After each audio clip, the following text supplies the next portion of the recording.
Welcome back, students. This is Unit 3, that is Chapter 3, International Business Environment, ಅಂತಾರಾಷ್ಟ್ರೀಯ ವ್ಯವಹಾರ ಪರಿಸರ.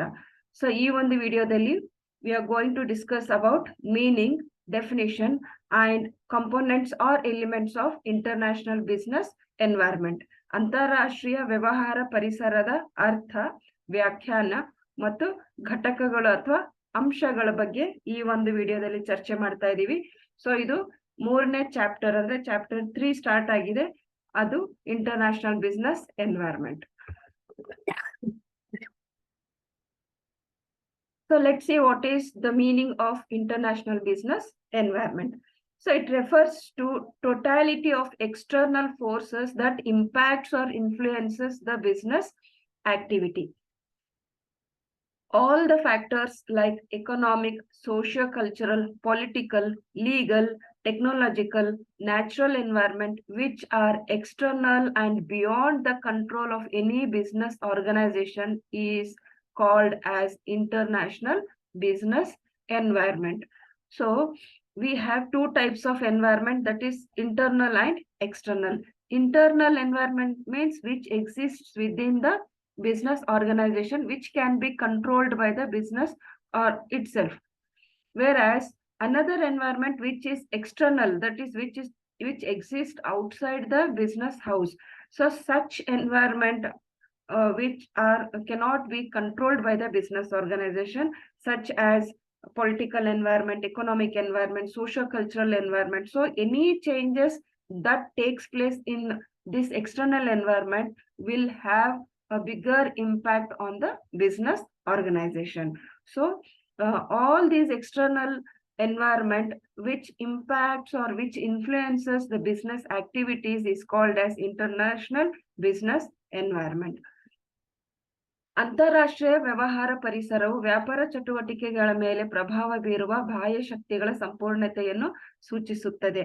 ಆರ್ಥಿಕ, ಸಾಮಾಜಿಕ, ಸಾಂಸ್ಕೃತಿಕ, ರಾಜಕೀಯ, ಕಾನೂನು, ತಾಂತ್ರಿಕ, ನೈಸರ್ಗಿಕ, ಪರಿಸರದಂತಹ ಎಲ್ಲ ಬಾಹ್ಯವಾಗಿರುವ ಅಂಶಗಳನ್ನು ಮತ್ತು ಯಾವುದೇ ವ್ಯವಹಾರ ಸಂಸ್ಥೆಯ ನಿಯಂತ್ರಣಕ್ಕೆ ಮೀರಿದ ಅಂತಾರಾಷ್ಟ್ರೀಯ ವ್ಯವಹಾರ ಪರಿಸರ ಎಂದು ಕರೆಯಲಾಗುತ್ತದೆ. ಸೊ ಇಲ್ಲಿ ಪರಿಸರ ಅಂತ ಬಂದಾಗ, ಅದು ವ್ಯವಹಾರ ಪರಿಸರ ಅಂತ ಬಂದಾಗ ಆಂತರಿಕ ಮತ್ತು ಬಾಹ್ಯ ಪರಿಸರ ಆಗಿರುತ್ತೆ. ಆಂತರಿಕ ಅಂತ ಬಂದ್ರೆ ಅದು ಆ ಒಂದು ವ್ಯವಹಾರ ಸಂಸ್ಥೆಯ ಒಳಗಡೆ ಇರುವಂತ ಒಂದು ಪರಿಸರ ಆಗಿರುತ್ತೆ. ಆ ಪರಿಸರ ನಿಯಂತ್ರಣದಲ್ಲಿ ಇರುವಂತ ಒಂದು ಪರಿಸರ ಆಗಿರುತ್ತೆ. ಅದೇ ನಾವು ಬಾಹ್ಯ ಪರಿಸರ ಅಂತ ಬಂದಾಗ ಅವು ಆರ್ಥಿಕ, ಸಾಮಾಜಿಕ, ರಾಜಕೀಯ, ಕಾನೂನು ಪರಿಸರಗಳಂತಹ ನಮ್ಮ ಒಂದು ವ್ಯವಹಾರ ಸಂಸ್ಥೆಗೆ ನಿಯಂತ್ರಣಕ್ಕೆ ಬರದೇ ಇರುವಂತ, ಅಂದ್ರೆ ನಿಯಂತ್ರಣಕ್ಕೆ ಮೀರಿದ ಅಂತಾರಾಷ್ಟ್ರೀಯ ವ್ಯವಹಾರ ಪರಿಸರ ಅಂತ ಕರೆಸಲಾಗುತ್ತದೆ. So as I told you, there are two types of environment, that is internal environment and external environment. So internal environment means environment which exists within the organization. This environment can be controlled by the organization. They are organization and structure, value system, vision, mission and objectives, marketing resources, human resources, all these environment or national environment, so which can be controlled by the business itself. Whereas external environment, it is again divided into two parts, that is micro environment and macro environment. Micro environment is the environment which is specific to a particular organization. It is partially controllable by the business organization, such as suppliers, customers, employees, competitors, middlemen, public, etc. So even this environment, that is micro environment, to some extent can be controlled by the business organization, but when it crosses the limits, even this will be uncontrollable environment. So when we talk about international business environment, the macro environment is the environment. So this macro environment impacts the international business environment in larger sense. So macro environment is the environment which impacts in general to all business organization. This environment is totally uncontrollable by any business organization. These macro environmental factors are relevant to international business environment. So in this chapter, we are going to study about macro environmental factors which affect the international business, because this is totally out of control, or which cannot be controlled by the business organization. So such environment definitely have a bigger impact on the business organization. So ಇಲ್ಲಿ internal environment ಅಂದ್ರೆ ಆಂತರಿಕ ಪರಿಸರ. ಆಂತರಿಕ ಪರಿಸರ ಅಂತ ಬಂದಾಗ ಒಂದು ವ್ಯವಹಾರ ಸಂಸ್ಥೆಯ ಒಳಗಡೆ ನಡೆಯುವಂತ ಒಂದು ಪರಿಸರ ಇರುತ್ತೆ, ಇದು ನಿಯಂತ್ರಣಕ್ಕೆ ಬರುವಂತ ಒಂದು ಪರಿಸರ ಆಗಿರುತ್ತೆ. ಅದೇ ರೀತಿ ಎಕ್ಸ್ಟರ್ನಲ್ ಅಂದ್ರೆ ಬಾಹ್ಯ ಪರಿಸರದಲ್ಲಿ ಎರಡು ತರ ಇದೆ, ಒಂದು ಸೂಕ್ಷ್ಮ ಪರಿಸರ, ಇನ್ನೊಂದು ಸಮಗ್ರ ಪರಿಸರ. ಸೂಕ್ಷ್ಮ ಪರಿಸರ ಒಂದು ಮಟ್ಟಕ್ಕೆ ಅದನ್ನ ನಿಯಂತ್ರಣದಲ್ಲಿ ಇರುವಂತದ್ದು, ಅವರ ಒಂದು ಸಂಸ್ಥೆಯ ಒಂದು ನಿಯಂತ್ರಣಕ್ಕೆ ಟು ಸಮ್ ಎಕ್ಸ್ಟೆಂಟ್ ಅಂದ್ರೆ ಒಂದು ಮಟ್ಟಿಗೆ ನಿಯಂತ್ರಣಕ್ಕೆ ಬರುತ್ತೆ, ಕೈ ಮೀರಿದ್ರೆ ಅದು ನಿಯಂತ್ರಣ ತಪ್ಪುವಂತದ್ದು ಇರುತ್ತೆ. ನಾವು ಈ ಚಾಪ್ಟರ್ ಅಲ್ಲಿ ಕಲಿತಾ ಇರೋದು ಏನಂದ್ರೆ ಸಮಗ್ರ ಪರಿಸರ ಅಂತ ಏನ್ ಹೇಳ್ತೀವಲ್ಲ, ಸಮಗ್ರ ಪರಿಸರ ಒಂದು ವ್ಯವಹಾರ ಸಂಸ್ಥೆಯ ಒಂದು ನಿಯಂತ್ರಣಕ್ಕೆ ಬಾರದೇ ಇರುವಂತ ಪರಿಸರ ಆಗಿರುತ್ತೆ. ಇದು ಹೆಚ್ಚಿನ ಮಟ್ಟಿಗೆ ಅಪಾಯವನ್ನು ಉಂಟು ಮಾಡಿಕೊಡುವಂತದ್ದು, ಹೆಚ್ಚಿನ ಮಟ್ಟಿಗೆ ಪರಿಣಾಮವನ್ನು ಉಂಟು ಮಾಡಿಕೊಡುವಂತ ಒಂದು ಪರಿಸರ ಆಗಿರುತ್ತೆ. ಸೊ ಈ ಒಂದು ಸಮಗ್ರ ಪರಿಸರ ಬಗ್ಗೆ ಈ ಒಂದು ಚಾಪ್ಟರ್ ಅಲ್ಲಿ ಅಧ್ಯಯನ ಮಾಡ್ತಾ ಇದ್ದೀವಿ.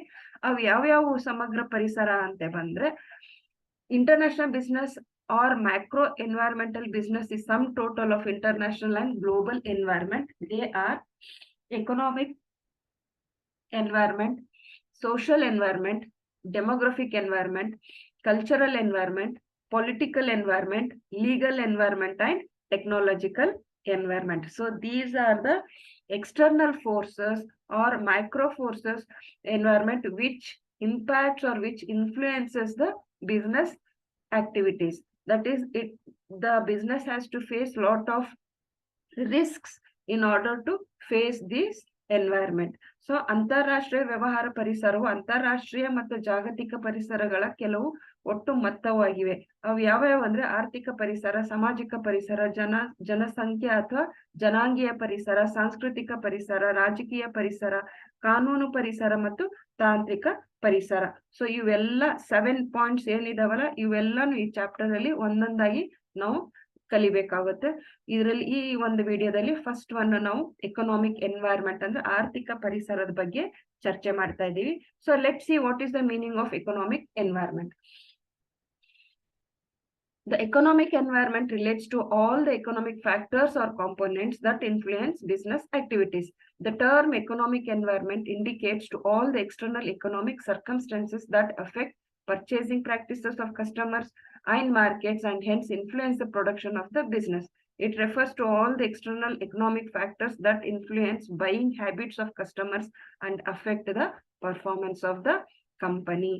So here it is the external environment which affects the business activities. That is, in terms of we have to see the economic factor, that is the purchasing practice of the customers, the purchasing behavior of the customer, and what is the market and the influence and its influence on the production activity of the business. It also refers the influence on buying habits of customers and the effect of the performance of the company. ಆರ್ಥಿಕ ಪರಿಸರ, ಆರ್ಥಿಕ ಪರಿಸರವು ವಾಣಿಜ್ಯ ಮತ್ತು ಗ್ರಾಹಕರ ಅನುಸರಣೆಯ ಮೇಲೆ ಪ್ರಭಾವ ಬೀರುವ ಎಲ್ಲ ಆರ್ಥಿಕ ಅಂಶಗಳು ಅಥವಾ ಚಟುವಟಿಕೆಗಳಿಗೆ ಸಂಬಂಧಿಸಿದೆ.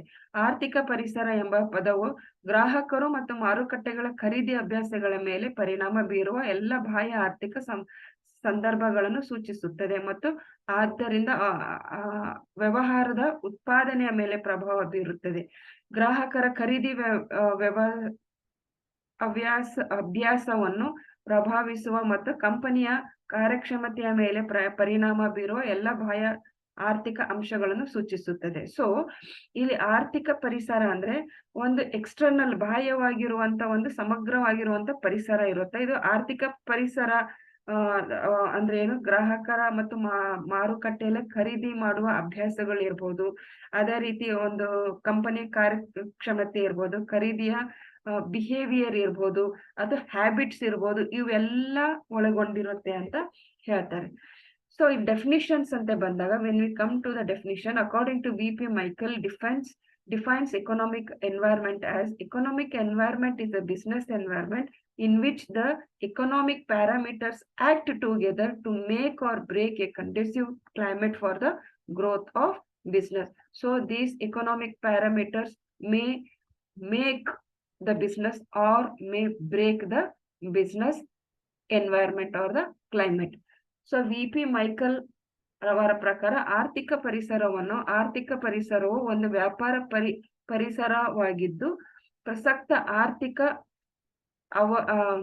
ಆವರಣದಲ್ಲಿನ ಪರಸ್ಪರ ವರ್ತನೆ ವ್ಯವಹಾರದ ಪ್ರಗತಿಗಾಗಿ ಪೂರಕವಾದ ಪರಿಸರವನ್ನು ರೂಪಿಸುವುದು ಇಲ್ಲವೇ ಕದಲಿಸುವುದು. ಸೊ ಒಂದು ಆರ್ಥಿಕ ಪರಿಸರ ಒಂದು ವ್ಯವಹಾರ ಸಂಸ್ಥೆಯನ್ನು ರೂಪಿಸಬಹುದು ಅಥವಾ ಅದನ್ನ ಕೆಡಿಸಬಹುದು. ಸೊ ಅದನ್ನ ಒಂದು ಉದ್ಧಾರನೂ ಮಾಡಬಹುದು ಅಥವಾ ಅದನ್ನ ಲಾಸ್ ಕಂಪನಿಯಾಗಿನೂ ಮಾಡುವಂತ ಒಂದು ಸಾಮರ್ಥ್ಯ ಇರುವಂತ ಪರಿಸರ ಆಗಿರುತ್ತೆ ಈ ಒಂದು ಸಮಗ್ರ ಪರಿಸರ. ಇನ್ನೊಂದು ಸಂಪತ್ ಮುಖರ್ಜಿ ಅವರ ಪ್ರಕಾರ he defines economic environment as the totality of such factors as fiscal and monetary policies, changes in industrial policy, physical control of price and income, the nature of economic system at work, the rate of economic growth, the national economic plan, etc. So this economic environment is a wide concept. It covers all the economic concepts, all the economic activities of a particular country. So when we talk about international business, so it considers all the nations, the global economic environment. So we have number of factors or components which covers under this economic environment. So we are going to limit our study to some points here. So we can go for the economic levels of economic development, or we can go for economic system prevailing particular country. All these things are covered in economic environment. Sampath Mukherjee ಆರ್ಥಿಕ ಪರಿಸರವನ್ನು ಖಜಾನೆಯ ಮತ್ತು ಹಣಕಾಸಿನ ನೀತಿಗಳು, ಕೈಗಾರಿಕಾ ನೀತಿಯಲ್ಲಿನ ಬದಲಾವಣೆಗಳು, ಬೆಲೆ ಮತ್ತು ಆದಾಯದ ಭೌತಿಕ ನಿಯಂತ್ರಣ, ಕೆಲಸದಲ್ಲಿರುವ ಆರ್ಥಿಕ ವ್ಯವಸ್ಥೆಯ ಸ್ವರೂಪ, ಆರ್ಥಿಕ ಬೆಳವಣಿಗೆ ದರ, ರಾಷ್ಟ್ರೀಯ ಆರ್ಥಿಕ ಯೋಜನೆ ಮುಂತಾದ ಅಂಶಗಳನ್ನು ಒಳಗೊಂಡಿದೆ ಅಂತ ಸಂಪತ್ ಮುಖರ್ಜಿ ಅವರು ಹೇಳ್ತಾರೆ. ಸೊ ಈ ಆರ್ಥಿಕ ಪರಿಸರ ಅನ್ನೋದು ಬಹಳ ದೊಡ್ಡದಾಗಿರುವಂತ ಸಮಗ್ರವಾಗಿರುವಂತ ಒಂದು ಕೆಲವೊಂದು ಸ್ವರೂಪಗಳನ್ನು ಹೊಂದಿರುತ್ತೆ, ಕಾನ್ಸೆಪ್ಟ್ಸ್ ಗಳನ್ನ, ಅಂಶಗಳನ್ನ ಹೊಂದಿರ್ತವೆ. ಸೊ ಇದೆಲ್ಲಾನು ನಾವು ಚಾಪ್ಟರ್ ಅಲ್ಲಿ ಓದಕ್ ಆಗಲ್ಲ, ಕೆಲವೊಂದಷ್ಟೇ ಹೈಲೈಟ್ ಮಾಡಿ ಇದರಲ್ಲಿ ನಾವು ಕಲಿಯೋಣ ಅಂತ ಇಲ್ಲಿ ಹೇಳಕ್ ಇಷ್ಟಪಡ್ತೀನಿ. ಸೊ ಲೆಟ್ಸ್ ಇದರಲ್ಲಿ ನಾವು ಆರ್ಥಿಕ ವ್ಯವಸ್ಥೆ ಬಗ್ಗೆ ಕಲಿತೀವಿ. ಅದೇ ರೀತಿ ಆರ್ಥಿಕ ಬೆಳವಣಿಗೆ ಬಗ್ಗೆ, ಮಟ್ಟಗಳ ಬಗ್ಗೆ ಕಲಿತಾ ಇದ್ದೀವಿ. ಕೆಲವೊಂದಷ್ಟೇ ಸೆಲೆಕ್ಟ್ ಮಾಡ್ಕೊಂಡು ಇದರಲ್ಲಿ ಇಂಪಾರ್ಟೆಂಟ್ ಇದ್ದದಷ್ಟೇ ಹೇಳ್ತಾ ಇದ್ದೀನಿ. So in simple words, any economic factors or components such as economic system, economic policies and levels of economic development that influence or affect the business activities are called as economic environment. So 2 marks here, what is economic environment anta keladaga ishtu baradru saaku ನೀವು. Any economic factors or components such as economic system, economic policies and economic levels of development such with that influence or affect the business activities are called as economic environment. And if we write only these few words or sentence, single sentence, you can get 2 marks. So ಸರಳ ಪದಗಳಲ್ಲಿ ವ್ಯಾಪಾರ ಚಟುವಟಿಕೆಯ ಮೇಲೆ ಪ್ರಭಾವ ಬೀರುವ ಅಥವಾ ಪರಿಣಾಮ ಬೀರುವ ಯಾವುದೇ ಆರ್ಥಿಕ ಅಂಶಗಳು ಅಥವಾ ಘಟಕಗಳನ್ನು, ಘಟಕಗಳು ಅಂದ್ರೆ ಉದಾಹರಣೆ ಹೇಳ್ಬೇಕಾದ್ರೆ ಆರ್ಥಿಕ ವ್ಯವಸ್ಥೆಗಳಿರ್ಬೋದು, ಆರ್ಥಿಕ ನೀತಿಗಳಿರ್ಬೋದು, ಮತ್ತು ಆರ್ಥಿಕ ಅಭಿವೃದ್ಧಿಯ ಮಟ್ಟಗಳು ಆರ್ಥಿಕ ಪರಿಸರ ಎಂದು ಕರೆಯಲಾಗುತ್ತದೆ. ಸೊ ಈ ಆರ್ಥಿಕ ವ್ಯವಸ್ಥೆ, ಆರ್ಥಿಕ ನೀತಿ, ಆರ್ಥಿಕ ಅಭಿವೃದ್ಧಿ ಮಟ್ಟಗಳು, ಇವು ಯಾವುದೇ ಒಂದನ್ನ ನೀವು ಕನ್ಸಿಡರ್ ಮಾಡಿದಾಗ ಇದ್ರಲ್ಲಿ ಏನೋ ಒಂದು ಚಿಕ್ಕ ಬದಲಾವಣೆ ಆದ್ರೂ ಸಹ ಅದು ನಮ್ಮ ವ್ಯವಹಾರ ಸಂಸ್ಥೆಯ ಮೇಲೆ ಪರಿಣಾಮ ಬೀರುವಂತ ಈ ಅಂಶಗಳಿಗೆ ಆರ್ಥಿಕ ಪರಿಸರ ಅಂತ ಹೇಳ್ತೀವಿ. So let's see here economic factors. We have economic system, economic policies and levels of economic development. So in this chapter regarding economic environment, we are going to study these 3 main points here. ಆರ್ಥಿಕ ಅಂಶಗಳು ಅಥವಾ ಘಟಕಗಳು ಅಂತ ಯಾವುದೇ ಅಂದ್ರೆ ಆರ್ಥಿಕ ವ್ಯವಸ್ಥೆಗಳು, ಆರ್ಥಿಕ ನೀತಿಗಳು ಮತ್ತು ಆರ್ಥಿಕ ಅಭಿವೃದ್ಧಿಯ ಮಟ್ಟಗಳು. So in economic system, we have capitalist economic system, communist or socialist economic system, and mixed economic system. You people have studied it in at PUC level itself. You know what is this capitalist, socialist, and mixed economic system.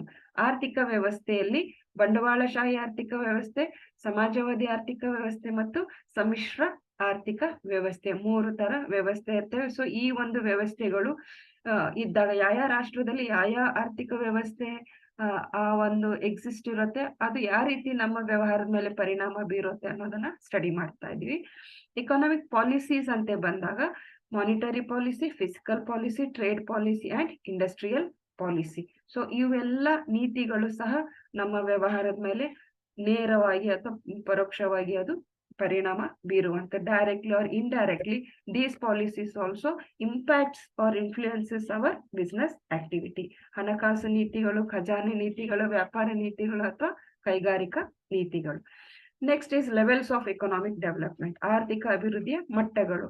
So one is developing or less developed countries, second one is developed countries or more developed countries, ಅಭಿವೃದ್ಧಿಶೀಲ ರಾಷ್ಟ್ರಗಳು ಅಥವಾ ಕಡಿಮೆ ಅಭಿವೃದ್ಧಿ ಹೊಂದಿದ ರಾಷ್ಟ್ರಗಳು, ದೇಶಗಳು ಅಂತ ಹೇಳ್ಬೋದು. ಅಭಿವೃದ್ಧಿ ಹೊಂದಿದ ದೇಶಗಳು ಅಥವಾ ಹೆಚ್ಚು ಅಭಿವೃದ್ಧಿ ಹೊಂದಿದ ದೇಶಗಳು. ಸೊ ಈ ಒಂದು 2 ಮಟ್ಟದಲ್ಲಿ ನಾವು ಈ ಆರ್ಥಿಕ ವ್ಯವಸ್ಥೆ ಮೇಲೆ, ಆರ್ಥಿಕ ವ್ಯವಸ್ಥೆ ವ್ಯವಹಾರದ ಮೇಲೆ ಯಾವ ರೀತಿ ಪರಿಣಾಮ ಬೀರ್ತಾವ ಅನ್ನೋದನ್ನ ಸ್ಟಡಿ ಮಾಡ್ತಾ ಇದೀವಿ. So let's see what is economic system ante bandaga. An economic system is a set of principles by which problems of economies are addressed. An economic system is a mechanism with the help of which the government plans and allocates accessible services, resources, and commodities across the country. Economic systems manage elements of production, combining wealth, labor, physical resources, and business people. So ಆರ್ಥಿಕ ವ್ಯವಸ್ಥೆ ಅಂತ ಬಂದಾಗ ಆರ್ಥಿಕ ವ್ಯವಸ್ಥೆಯು ಅರ್ಥಶಾಸ್ತ್ರದ ಸಮಸ್ಯೆಗಳನ್ನು ಪರಿಹರಿಸುವ ತತ್ವಗಳಾಗಿವೆ. ಇದು ದೇಶಾದ್ಯಂತ ಪ್ರವೇಶಿಸಬಹುದಾದ ಸೇವೆಗಳು, ಸಂಪನ್ಮೂಲಗಳು ಮತ್ತು ಸರಕುಗಳನ್ನು ಯೋಜಿಸುವ ಮತ್ತು ಹಂಚುವ ಸಹಾಯದಿಂದ ಒಂದು ಕಾರ್ಯವಿಧಾನವಾಗಿದೆ. ಆರ್ಥಿಕ ವ್ಯವಸ್ಥೆಗಳು ಉತ್ಪಾದನೆ ಅಂಶಗಳನ್ನು ನಿರ್ವಹಿಸುತ್ತವೆ, ಸಂಪತ್ತು, ಕಾರ್ಮಿಕ, ಭೌತಿಕ ಸಂಪನ್ಮೂಲಗಳನ್ನು ಒಟ್ಟುಗೂಡಿಸುತ್ತವೆ. So this economic system, in the whole world we have 3 types of economic system. These 3 types of economic system are capitalist economic system, communist economic system, and mixed economic system. ಬಂಡವಾಳಶಾಹಿ, ಸಮಾಜವಾದಿ ಮತ್ತು ಸಮ್ಮಿಶ್ರ ಆರ್ಥಿಕ ವ್ಯವಸ್ಥೆ. So capitalist economic or free market system means the economic system is free market system in which most businesses are owned and operated by individuals. In a free market, competition dictates how goods and services will be allocated. Business is conducted with only limited government involvement. The economies of the United States and other countries such as Japan are based on capitalist economy. So capitalist economy or free economy means here privatization is being given more importance. There is freedom for doing any kind of business.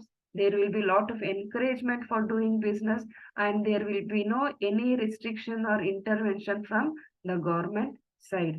So this is called as free economic system. So any country which has this capitalist economic system, the business people will have more freedom to do business, and they enjoy that freedom, and there will be a lot of encouragement to the business houses to do business in capitalist economy or free market economic system. So ಬಂಡವಾಳಶಾಹಿ ಆರ್ಥಿಕ ಅಥವಾ ಮುಕ್ತ ಮಾರುಕಟ್ಟೆ ವ್ಯವಸ್ಥೆ ಅಂದ್ರೆ ಆರ್ಥಿಕ ವ್ಯವಸ್ಥೆಯು ಮುಕ್ತ ಮಾರುಕಟ್ಟೆ ವ್ಯವಸ್ಥೆಯಾಗಿದ್ದು ಇದರಲ್ಲಿ ಹೆಚ್ಚಿನ ವ್ಯವಹಾರಗಳು ವೈಯಕ್ತಿಕ ಒಡೆತನದಲ್ಲಿಯೇ ಮತ್ತು ನಿರ್ವಹಿಸಲ್ಪಡುತ್ತವೆ. ಮುಕ್ತ ಮಾರುಕಟ್ಟೆಯಲ್ಲಿ ಸರಕು ಮತ್ತು ಸೇವೆಗಳನ್ನು ಹೇಗೆ ಹಂಚಲಾಗುತ್ತದೆ ಎಂಬುದನ್ನು ಸ್ಪರ್ಧೆಯೇ ನಿರ್ದೇಶಿಸುತ್ತದೆ. ಸರ್ಕಾರದ ಸೀಮಿತ ಹಸ್ತಕ್ಷೇಪದಿಂದ ವ್ಯವಹಾರವನ್ನು ನಡೆಸಲಾಗುತ್ತದೆ. ಯುನೈಟೆಡ್ ಸ್ಟೇಟ್ಸ್ ಮತ್ತು ಜಪಾನ್ ನಂತಹ ಇತರ ದೇಶಗಳ ಆರ್ಥಿಕಗಳನ್ನು ಬಂಡವಾಳಶಾಹಿಯನ್ನು ಆಧರಿಸಿವೆ. ಸೊ ಬಂಡವಾಳಶಾಹಿ ಆರ್ಥಿಕ ವ್ಯವಸ್ಥೆ ಅಥವಾ ಮುಕ್ತ ಅಂತ ಬಂದಾಗ ದೇರ್ ಇಸ್ ಎ ಫ್ರೀಡಮ್. ಇಲ್ಲಿ ಖಾಸಗೀಕರಣಕ್ಕೆ ಹೆಚ್ಚಿನ ಆದ್ಯತೆಯನ್ನು ಕೊಡಲಾಗುತ್ತದೆ. ಸರ್ಕಾರದ ಹಸ್ತಕ್ಷೇಪ ಜಾಸ್ತಿ ಇರೋದಿಲ್ಲ, ನಿರ್ಬಂಧನೆಗಳು ಜಾಸ್ತಿ ಇರೋದಿಲ್ಲ. ಇಲ್ಲಿ ಸಾಕಷ್ಟು ಫ್ರೀಡಮ್ ಇರುತ್ತೆ. ಖಾಸಗೀಕರಣಕ್ಕೆ ಆದ್ಯತೆ ಕೊಡೋದ್ರಿಂದ ಯಾವುದೇ ವ್ಯಕ್ತಿ ತನಗೆ ಇಷ್ಟ ಬಂದಿರುವಂತ ವ್ಯವಹಾರವನ್ನು ಇಲ್ಲಿ ಸುಲಭವಾಗಿ ನಡೆಸ್ಕೊಂಡು ಹೋಗ್ಬೋದು. ಯಾವುದೇ ವ್ಯವಹಾರ ಸಂಸ್ಥೆಗೆ ಇಂಥ ಒಂದು ಬಂಡವಾಳಶಾಹಿ ಆರ್ಥಿಕ ವ್ಯವಸ್ಥೆ ಬಹಳ ಅನುಕೂಲಕರವಾಗಿರುತ್ತೆ ಅಂತ ಹೇಳ್ಬೋದು. Next is socialist economy or planned system. Socialist economy is defined as a centrally planned economy in which the government controls all the means of production. The government determines what products are to be manufactured in accordance with the requirement of the society. It is believed that the government understands what is appropriate for the citizens of the country. Therefore, the passions of individuals buyers are not given much attention. Few countries, notably North Korea and Cuba, operate socialist economic system. So this is quite opposite to capitalist economic system. In capitalist economic system, there is totally freedom for the people. There is totally privatization. Whereas in socialist economic system, there is no room for privatization. It is totally public oriented. That is, government owns the factors of production. So government decides what to produce, when to produce, how to produce. So it takes the decision. That is, government intervention is more in the business activity. There is no encouragement for the privatization, and there are lot of restriction by the government in conducting the business. They don't give freedom to the people to conduct the business easily, because it takes all the control, all the means of production. So this is quite opposite to the capitalist economy.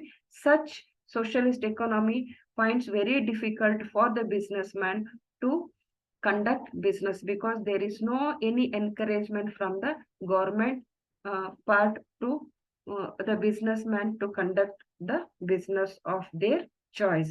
So this kind of system is being seen in North Korea and Cuba. So ಸಮಾಜವಾದಿ ಆರ್ಥಿಕ ವ್ಯವಸ್ಥೆ ಅಥವಾ ಯೋಜಿತ ವ್ಯವಸ್ಥೆಗಳು. ಸಮಾಜವಾದಿ ಆರ್ಥಿಕ ವ್ಯವಸ್ಥೆಯನ್ನು ಕೇಂದ್ರೀಕೃತ ಯೋಜಿತ ಆರ್ಥಿಕತೆ ಎಂದು ವ್ಯಾಖ್ಯಾನಿಸಲಾಗಿದೆ. ಇದರಲ್ಲಿ ಸರ್ಕಾರವು ಎಲ್ಲ ಉತ್ಪಾದನಾ ವಿಧಾನಗಳನ್ನು ನಿಯಂತ್ರಿಸುತ್ತದೆ. ಸಮಾಜದ ಅವಶ್ಯಕತೆಗಳಿಗೆ ಅನುಗುಣವಾಗಿ ಯಾವ ಉತ್ಪನ್ನಗಳನ್ನು ತಯಾರಿಸಬೇಕೆಂದು ಸರ್ಕಾರ ನಿರ್ಧರಿಸುತ್ತದೆ. ದೇಶದ ನಾಗರಿಕರಿಗೆ ಸೂಕ್ತವಾಗಿರುವುದನ್ನು ಸರ್ಕಾರ ಅರ್ಥ ಮಾಡಿಕೊಳ್ಳುತ್ತದೆ ಎಂದು ನಂಬಲಾಗಿದೆ. ಕೆಲವು ದೇಶಗಳು, ಮುಖ್ಯವಾಗಿ ಉತ್ತರ ಕೊರಿಯಾ ಮತ್ತು ಕ್ಯೂಬಾ, ಸಮಾಜವಾದಿ ಆರ್ಥಿಕ ವ್ಯವಸ್ಥೆಯನ್ನು ನಿರ್ವಹಿಸುತ್ತದೆ. ಸೊ ಸಮಾಜವಾದಿ ಆರ್ಥಿಕ ವ್ಯವಸ್ಥೆಯಲ್ಲಿ ಖಾಸಗೀಕರಣಕ್ಕೆ ಹೆಚ್ಚು ಆದ್ಯತೆ ಕೊಡೋದಿಲ್ಲ. ಬಂಡವಾಳಶಾಹಿಯ ಇದು ತದ್ವಿರುದ್ಧವಾಗಿರುವಂತ ಒಂದು ವ್ಯವಸ್ಥೆ. ಇಲ್ಲಿ ಸರ್ಕಾರದ ಹಸ್ತಕ್ಷೇಪ ಜಾಸ್ತಿ ಇರುತ್ತೆ, ಖಾಸಗೀಕರಣಕ್ಕೆ ಆದ್ಯತೆ ಕೊಡೋದಿಲ್ಲ. ಎಲ್ಲಿ ಖಾಸಗೀಕರಣಕ್ಕೆ ಆದ್ಯತೆ ಇರೋದಿಲ್ಲ ಅಲ್ಲಿ ವ್ಯವಹಾರ ಬೆಳೆಯೋದಿಲ್ಲ, ಅಲ್ಲಿ ಯಾವುದೇ ರೀತಿಯಾದ ಪ್ರೋತ್ಸಾಹ ಸಹ ಇಲ್ಲಿ ಸಿಗೋದಿಲ್ಲ. ಯಾಕಂದ್ರೆ ಸರ್ಕಾರನೇ ಎಲ್ಲ ನಿರ್ಧಾರಗಳನ್ನು ಕೈಗೊಳ್ಳುತ್ತಾ ಇರೋದು. ಅದರಲ್ಲಿ ಸರ್ಕಾರದ ನಿಯಂತ್ರಣದಲ್ಲಿ ಇರುವಂತ ಒಂದು ಉತ್ಪಾದನಾ ವಿಧಾನಗಳೆಲ್ಲ ಇರೋದ್ರಿಂದ ಇಲ್ಲಿ ಖಾಸಗೀಕರಣಕ್ಕಿರ್ಬೋದು, ಒಂದು ವ್ಯಕ್ತಿ ತನ್ಗೆ ಬೇಕಾಗಿರುವಂತ ವ್ಯವಹಾರ ಮಾಡಲು ಇಲ್ಲಿ ಯಾವುದೇ ಅವಕಾಶ ಇರೋದಿಲ್ಲ. ಸೊ ಇದು ವ್ಯವಹಾರ ಸಂಸ್ಥೆಗಳಿಗೆ ಅನುಕೂಲಕರವಾಗಿರೋದಿಲ್ಲ ಅಂತ ನಾವು ಇಲ್ಲಿ ಕೇಳ್ಬೋದು. Next is mixed economic system. It is the combination of socialist and capitalist economic system which contains both private enterprises and public enterprises. In a mixed economic system, free markets coexist with government intervention and private enterprises coexist with public enterprise.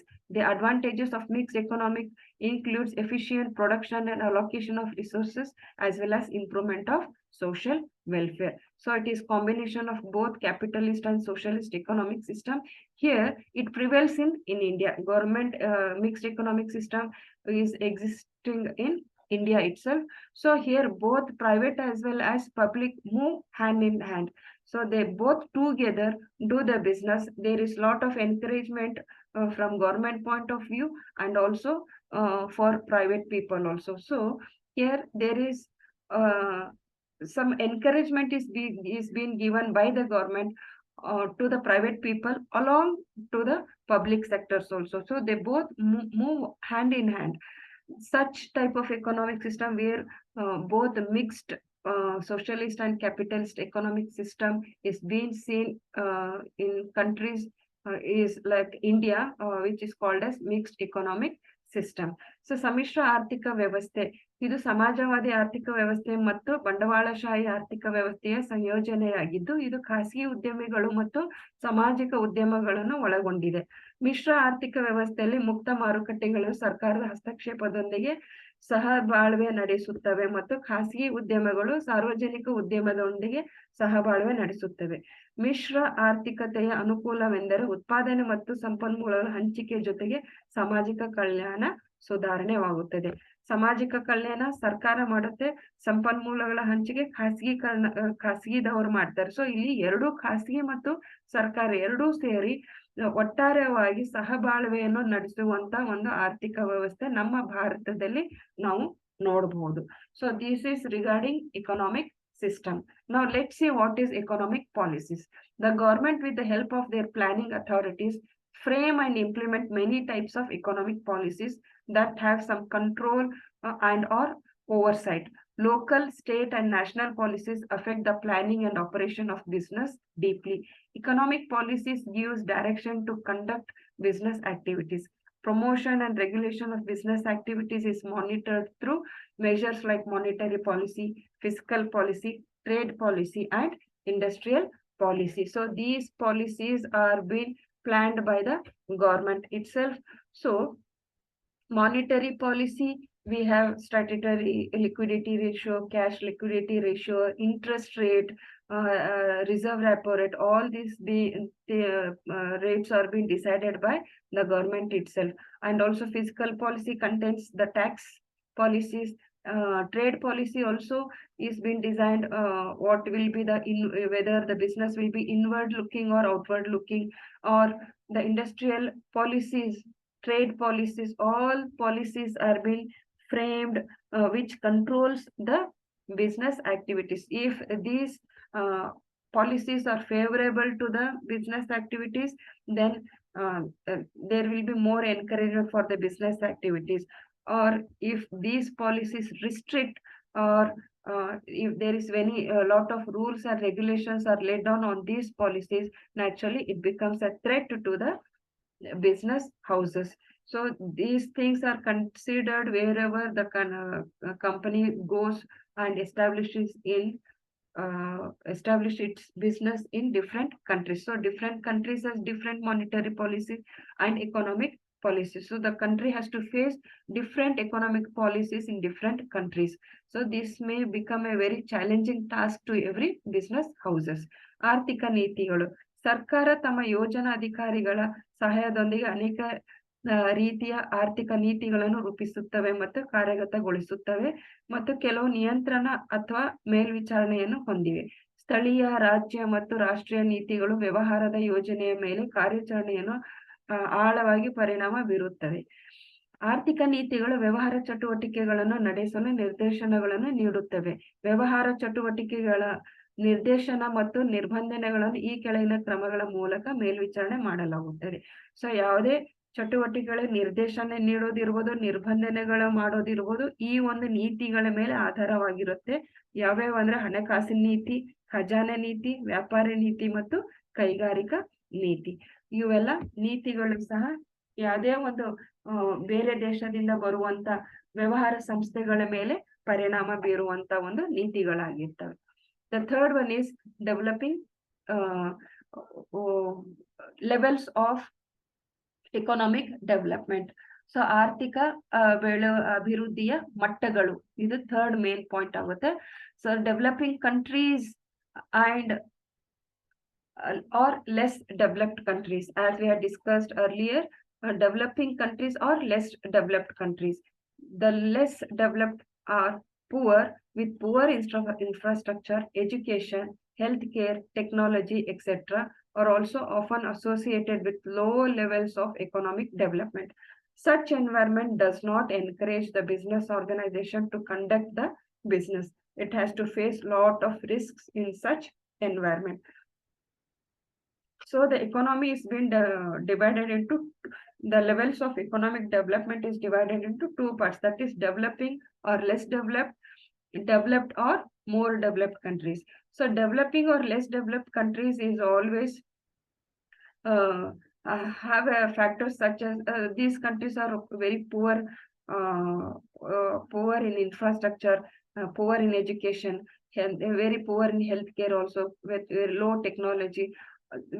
These type of factors or components are very risky, and also it is a threat to the business houses. No business houses likes to go to such countries to conduct their business. If at all, if they go to such countries, they have to face lot of risk, and also they have to invest lot of money in order to do the business.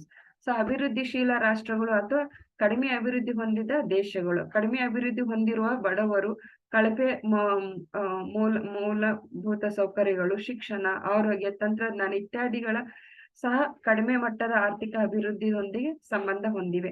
ಇಂತಹ ಪರಿಸರವು ವ್ಯವಹಾರ ನಡೆಸಲು ಪ್ರೋತ್ಸಾಹಿಸುವುದಿಲ್ಲ. ಇಂತಹ ವಾತಾವರಣದಲ್ಲಿ ಸಾಕಷ್ಟು ಅಪಾಯಗಳನ್ನು ಎದುರಿಸಬೇಕಾಗುತ್ತದೆ. So ಅಭಿವೃದ್ಧಿಶೀಲ ಅಥವಾ ಕಡಿಮೆ ಅಭಿವೃದ್ಧಿ ಹೊಂದಿರುವಂತ ದೇಶಗಳು ಅಥವಾ ಅಭಿವೃದ್ಧಿ ಹೊಂದಿದ ದೇಶಗಳು ಅಥವಾ ಹೆಚ್ಚಿನ ಅಭಿವೃದ್ಧಿ ಹೊಂದಿದ ದೇಶಗಳು, ಎರಡು ಭಾಗವಾಗಿ ಇಲ್ಲಿ ಡಿವೈಡ್ ಮಾಡ್ತಾ ಇದೀವಿ. ಅದರಲ್ಲಿ ಅಭಿವೃದ್ಧಿಶೀಲ ರಾಷ್ಟ್ರಗಳಲ್ಲಿ ನಿಮ್ಗೆ ಗೊತ್ತಿರೋ ಹಾಗೆ ಬಡತನ ಹೆಚ್ಚಿರುತ್ತೆ, ಕಳಪೆ ಮೂಲಭೂತ ಸೌಕರ್ಯಗಳು ಇರ್ತವೆ, ಶಿಕ್ಷಣ ಹೆಚ್ಚಿಗೆ ಇರೋದಿಲ್ಲ, ಆರೋಗ್ಯ ಕೊರತೆ ಇರುತ್ತೆ, ತಂತ್ರಜ್ಞಾನದ ಕೊರತೆ ಇರುತ್ತೆ. ಇಂಥ ಒಂದು ವಾತಾವರಣದಲ್ಲಿ, ಇಂಥ ಒಂದು ಪರಿಸರದಲ್ಲಿ ನಾವು ಏನಾದ್ರು ವ್ಯವಹಾರ ಮಾಡಕ್ ಇಚ್ಛಪಟ್ಟಾಗ ಅಲ್ಲಿ ನಾವು ಅಪಾಯಗಳನ್ನು ಹೆಚ್ಚಿಗೆ ಎದುರಿಸ್ಬೇಕಾಗುತ್ತೆ, ಮತ್ತು ಪ್ರೋತ್ಸಾಹನೂ ಅಲ್ಲಿ ಸಿಗೋದಿಲ್ಲ.